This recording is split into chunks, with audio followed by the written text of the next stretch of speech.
Been waiting long? I figured. Well, the waiting game is over. Indeed, indeed, the waiting game is over. Hey, everybody, welcome back to another First Impressions video with Yelan. That's right. Now, I know you guys have been anticipating this highly, and I myself as well, because Yelan is one of my favorite characters in the game, not only in playstyle, but she's got a really cool personality to have. And also, I mean, can you argue with having two Xingqius? I don't think you can. The amount of power you can get from coordinated hydro damage is definitely not something you underestimate, because this guy has been shot to the ground many times, but she is back, bringing back the two coordinated damage from our burst. But anyways, that is for another time. If you're new here, with the First Impressions, we review everything in their kit. We do some deck building and any tips and tricks that you'd like to know, and I will also showcase what is currently functioning in the meta. Without further ado, let's get started. So Yelan is a super interesting character, and the reason it ended up taking so long is that while she is personally, in my opinion, a character who pretty much has everything she needs to function, she kind of is missing the correct team, like in my opinion. And that's kind of why it took so long for this video to come out in the first place, because, you know, like, as much as I can give you, you know, I can hand you something, like, you know, it's like, oh wow, this character looks so cool. You know, I would rather give you a team that actually functions, that you can really find success with. So right here, if you do recognize, this is I've talked about this deck before. It is the Yelan OTK with Lyney, and let's talk about her kit as we get through this. So number one, stealthy bow shot, does nothing important really. Lingering lifeline and breakthrough are kind of the two things I'm going to be pivoting on before we get all the way through. In fact, I might actually hold here to get this started. So let's take a look at lingering lifeline. So deals 3 hydro damage, which is pretty huge, and gain 2 breakthrough stacks. Now otherwise, outside of that, the elemental skill doesn't really do anything else. It's just that. Now we need to talk about the actual part that makes this really cool, and that is breakthrough. So you always start with this passive, and you always start with 1.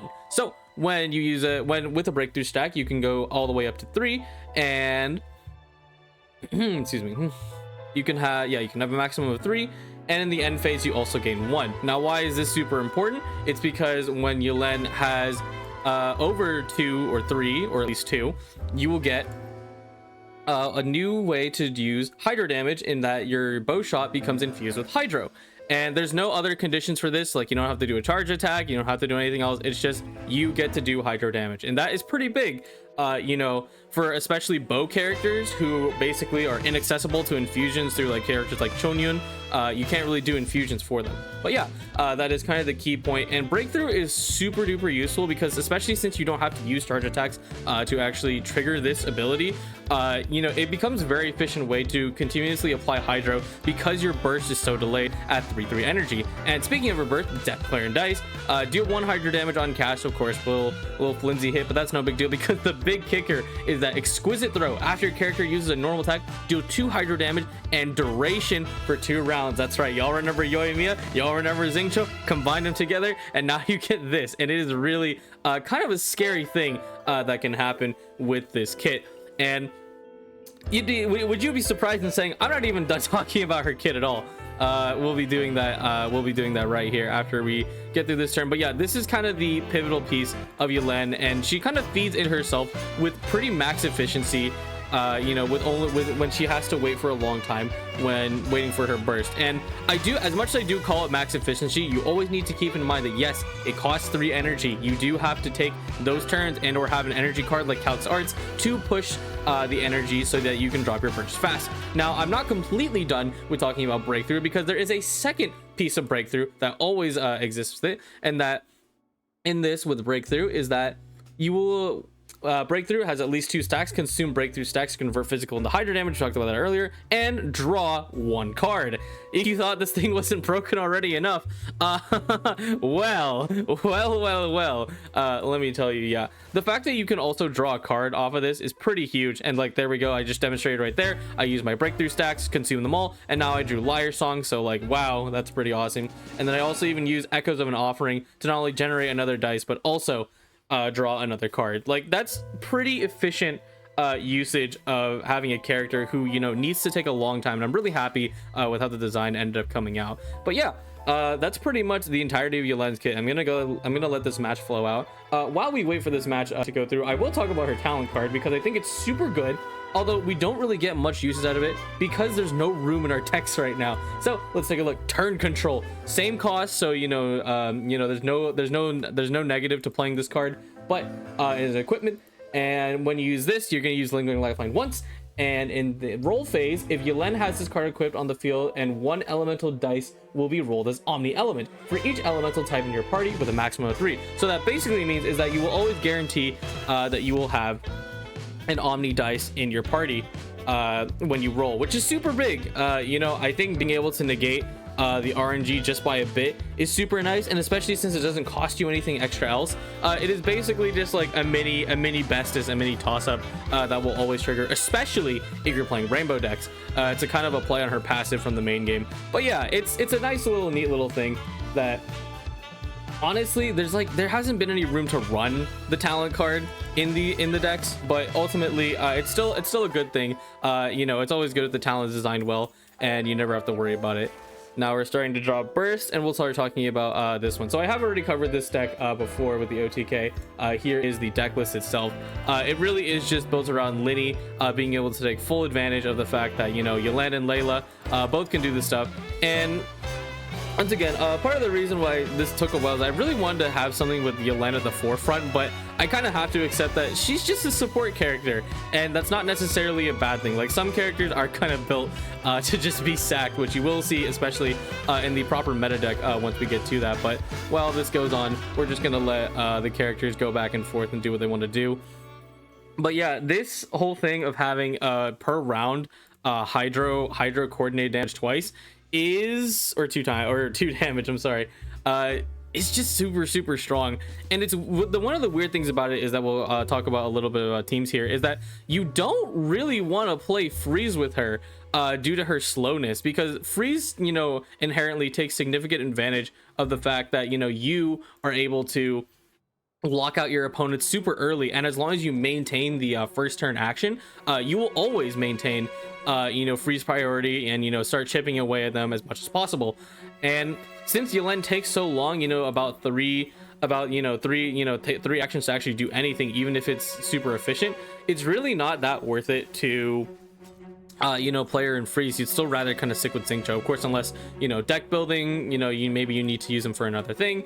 But regardless, if you have the option, I probably wouldn't use Yelan in freeze, honestly. It is nice that she has on-demand hydro without needing to do her skill only. You can use your breakthrough stacks and then use stealthy bow shot, but like, I don't know, it's just generally not worth it. She really is gonna fit in with those characters who can take significant advantage of the normal attacking abilities, right? Like, so here I use wonderful magic dice.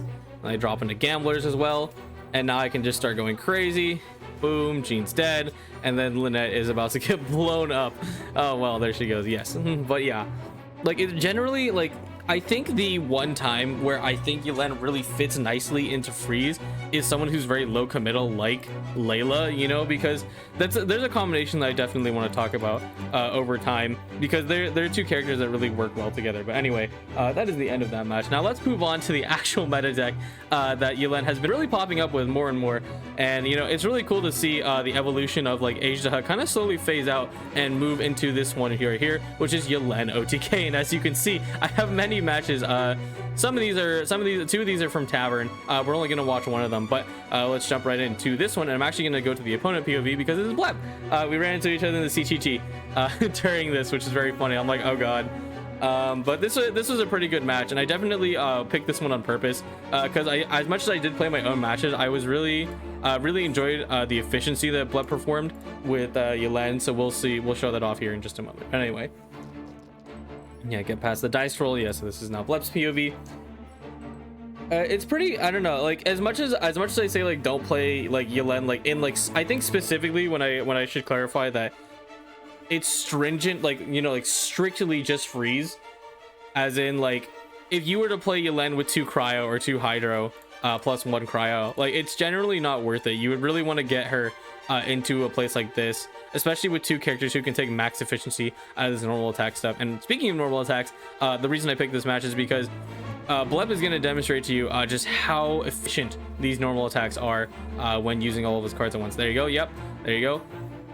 use all of that, use a breakthrough stack just so I can get all that stuff out, and then also to get burst on the next turn, because that is pretty key. Of course, you know, if you're playing OTK and you have a setup like Xingqiu, just like the old theory, you always need to make it you always need to get your setup as soon as possible, because you know, something like this, I'm gonna start sniping you, and which does actually happen here. But Yelan, you know, she kind of just has enough to shoot through it. You know, I'm gonna be using Jean here to push her away, but it really isn't going to stop the game plan from happening.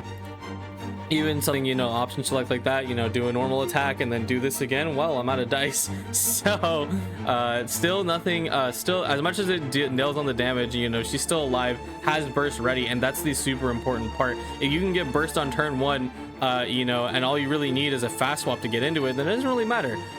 You know, it doesn't really matter if I keep pushing you around. There we go. Super cool burst animation.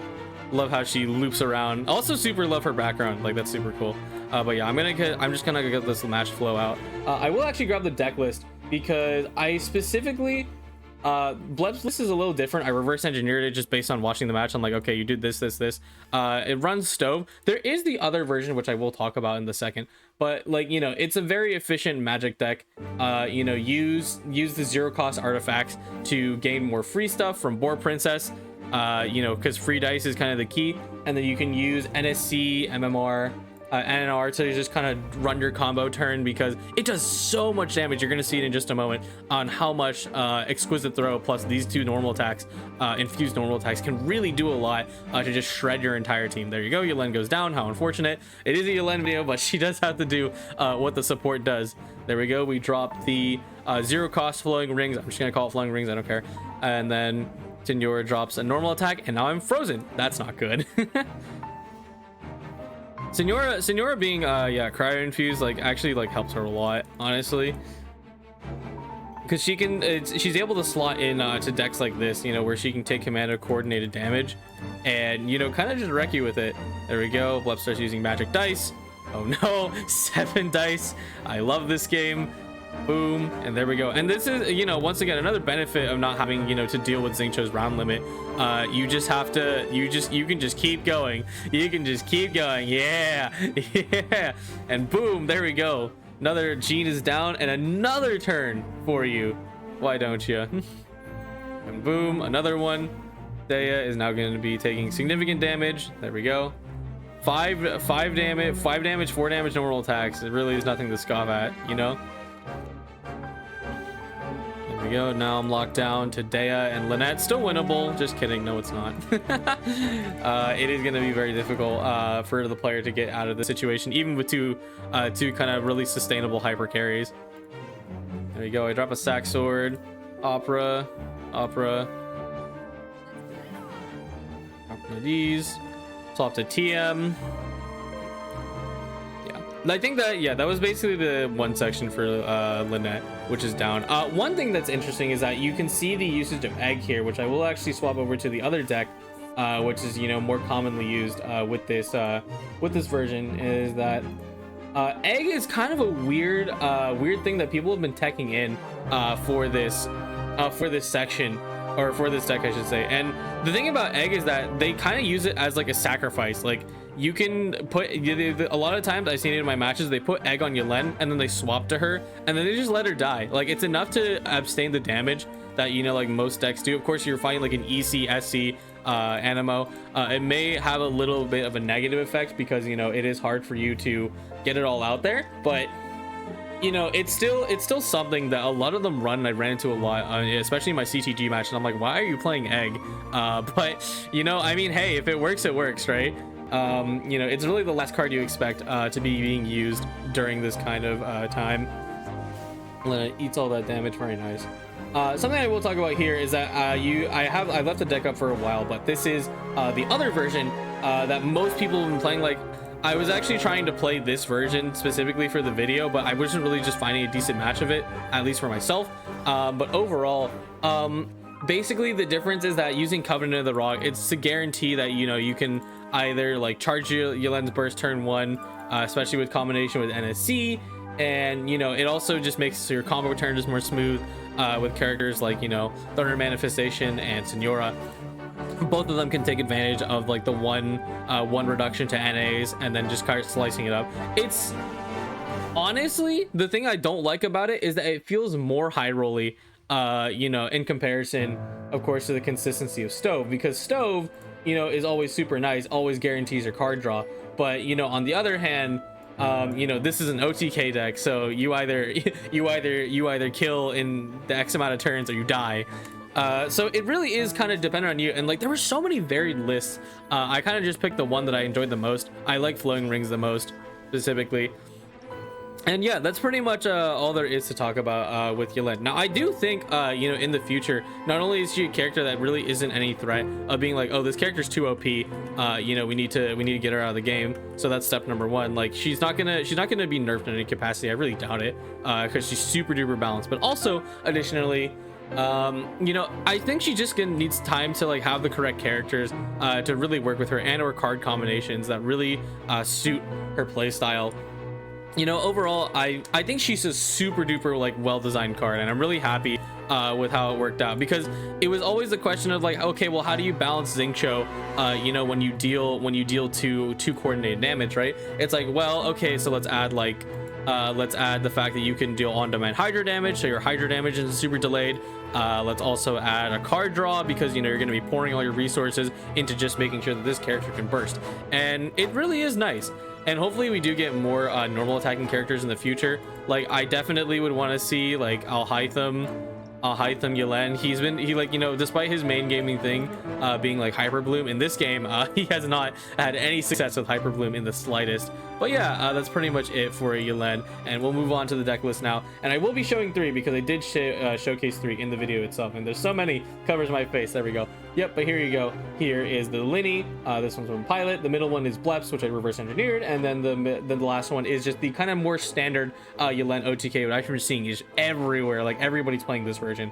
But it doesn't matter. Like, you really can kind of build the deck the way you want. I think that's a nice little flexibility about it. Just understand that Yelan burst, and then TM and Senora go ham. But yeah, that is pretty much all I have today for you guys. Thank you so much for watching. And before we get to that, of course, it is a Monday, so let's go ahead and take a look at the other announcements that I have. So today is the end of the poll for the tier list, so make sure to check into the Discord and or check the video that we posted, and you can vote for your characters on the tier list. Of course, also is the 5th week and final week for the tournament. So if you want to enter, you know, even if you're not going to make it to the majors, it's still worth it with a Welkin, you know, and also just getting competitive experience. Always practice. That is kind of the key to actually making it into this game. But anyway, week 5, GI Weekly America, January 19th, 8 p.m. EST. GI Weekly Europe, January 20th, 6 p.m. CET. And GI Weekly Asia, January 21st, 12